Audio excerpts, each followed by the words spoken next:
seed money that the government promised has not yet been accrued. Secondly, you don't have enough contributors to the fund. However, the few that have contributed, you have raised over 39 million Ghana cedis as at 2017.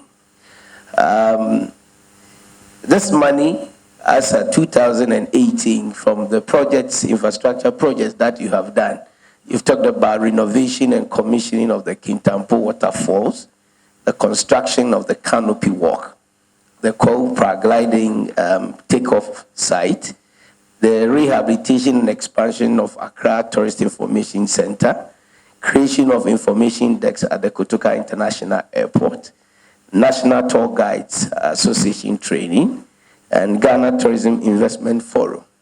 The big question is, are you being fair to the contributors who have given you over 39 million Ghana cedis when the budget from government in 2018, budgetary allocation from the national budget was 78 million for the whole ministry? And the few contributors have been able to raise almost 50% of even the national budget that government gave to the whole ministry. And their contribution have been used in areas that does not relate to their business operation as the act that establishes the fund mandates to build capacity. And if I'm contributing to a fund, then I must be a benefactor of the fund. How does this contribution build my capacity to encourage others who are not contributing to come and contribute, knowing that it will not be used in their area of operation that will help them? True that the seed has not yet come. You know, the tourism, 1% tourism levy, the act was passed in 2011 and it became fully operational in 2012. Since 2012 up to date, we have not yet received the seed money for the fund. And then if you read the act carefully, we are also supposed to get funds from donors, like donor support. And then we're also supposed to receive grants. Since I assumed the office and before I assumed office, we've never had any opportunity to receive such assistance from any individual or any organization, even though we have been working hard to get those funding. Now, the issue of the 1% tourism levy vis-a-vis the usage, I must say that if you look at the Tourism Act, the money for the fund is not only meant for training for the industry. There are 5 key areas. We have 1, promotion of tourism in Ghana and outside. We have 2, the training. We have the third one that has to do, we have the training and capacity building. And then we have the entrepreneurial aspect of the fund. And then I think there are other 2, but I think that might have been captured in the presentation that she did. But I just want to point to the fact that the training is just one aspect of the core areas the funds could be applied. Now, over the years, we have been partnering with GATOF to do some kind of training for the industry. I remember we did one in Accra, Coconut Grove Hotel. I was there myself. We met the industry players and we took them through training in areas of customer service. We took them through in areas of financial management, reporting, and hygiene. We did similar one at Coconut Grove. The first one was in Accra. The second one was in Elmina. We had that one too. In addition to that, there had been other trainings, like the tour guide training across the whole country, which I know the GATOF president herself is here. and she can attest to that. So I must say that for now, the funds that we have in the 1% tourism levy, we have been applying them to the key areas where the fund is supposed to be used for. Thank you. That the fund has not been used in areas which do not benefit the industry players. For example, the Hoteliers Association. You talked about the World Tourism Forum that was organized in Kempinski in Accra. That very day that program was organized, almost all the hotels in Accra were fully booked. You might not see the direct impact, but the indirect impact is that because of the World Tourism Forum, hotels were booked in Accra. I remember we wanted to book some hotels, some rooms at the Kempinski Hotel. When I called, they told me that the place is fully booked. It's only Kempinski. I called Moving Pick 2, and I called Alisa, and all this hotel, the 2-3 days to the program, when you call, they tell you the hotel was fully booked. So the point I'm trying to make is that some of the projects we undertook, the benefits are indirect in nature, then others are direct in nature.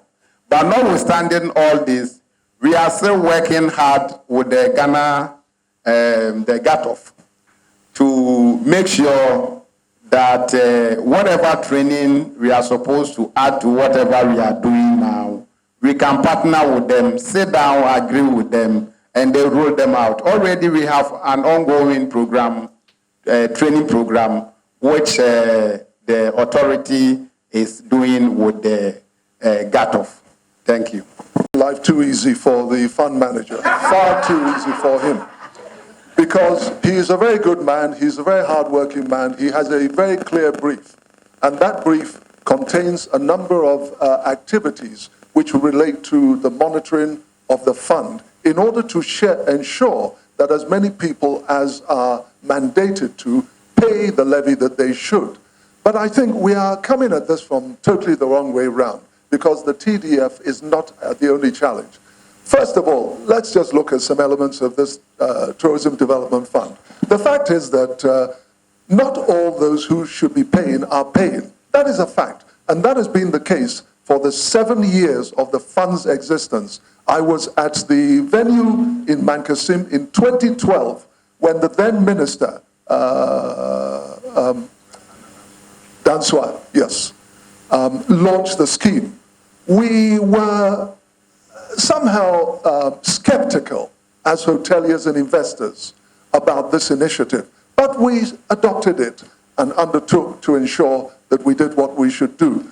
But at the very beginning, it became clear that we are not in an environment where you are going to say to any guest, whether they are domestic or from outside, here is my room rate, I'm going to add 1% to it, write you a receipt and I'll pay it. Most operators are swallowing the cost of the 1%. You cannot go to any chop bar anywhere in Ghana who are mandated to pay it and expect to pay for your bottle of club, and then they'll give you a 1% receipt on top of it. The reality of it is that most operators in any tourism environment are swallowing the cost of that. With regards to training, a little training has been done, but it's exactly that, a very little. It's a very little. And for worse, it's also very sporadic. To make it even worse, it's also erratic. Because this training, which the fund manager has related to, I remember driving on my way to Accra. Let me be very clear, because it's a nonsense for us to raise it as evidence of training done. I was on my way to Accra when I was informed that this training was going on. Where is it going on? Oh, Chairman, it's going on in your region. Oh, in my region where? It's going on in Coconut Grove.